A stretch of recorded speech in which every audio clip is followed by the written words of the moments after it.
Manipuri feature film Khurai Angaobi hariba film asi film forum Manipur gi chana kanglon ngak tabak loinana Khurai gi miyam na pena dabagi wafam kaya thamlakpana maram oiraga film asi matam kaktan athingba thamle haina forum asi gi chairol amana phongdoroli forum asi gi chairman S Mangol Jauna thadorapa chairol amana hai Khurai Angaobi hariba film asi cinema hall lampakta screen kaptuna utpa yakhiroi Dix oina yonbasu yakhiroi hair wafam asi kanagumane indaba tarbadi forum na kan action logani hairi amaromda coordinating body Khurai na thadorpa chairol amana hai Khurai Angaobi hariba film asida Khurai nupi bu saukhatna ba honaba oirabasu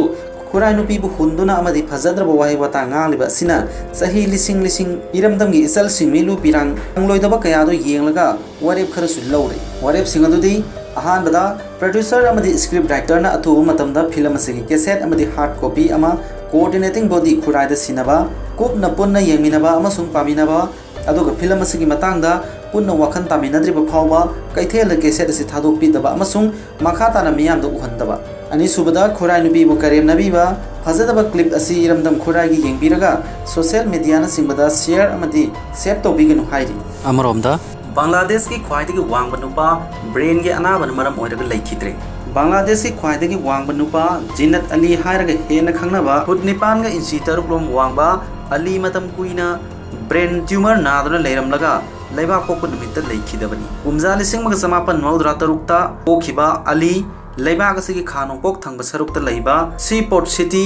Satogram da leiba hospital amagi neurosurgery department ta layeng na lebak pokpu nimita aroiba sor honki hormonal imbalance na maram oiraga mahaki awangba ka hena hengatki haina doctor singna hana na haiki atopa pawmana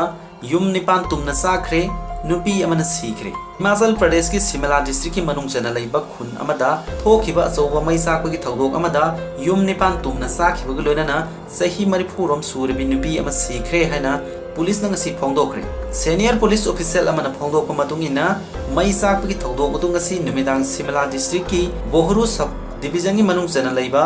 dungiani khunda thokhibani mai sakpa ki thodok to da yum nipan tumna sakhiba gi loinana Sodamani kauba nupi sahi marifu rom surbi ama sikhi haina official duna phongdoli mafam dagi miyam gi mateng loinana fire brigade na pung kamarom chupno honarba matungda mai edo muthatki haina phongdoladuna mahana haiki mai sakpi thodok aduna awaba mayokna haliba imung singda khudakki ba mateng sing pikre maraga sida mai sakpi thodokta nupi ma lekhidabada Himachal Pradesh ki chief minister Jairam Thakur amasung governor Bandaru Dattattreyana Thamoi sona nungai taba phongdorogli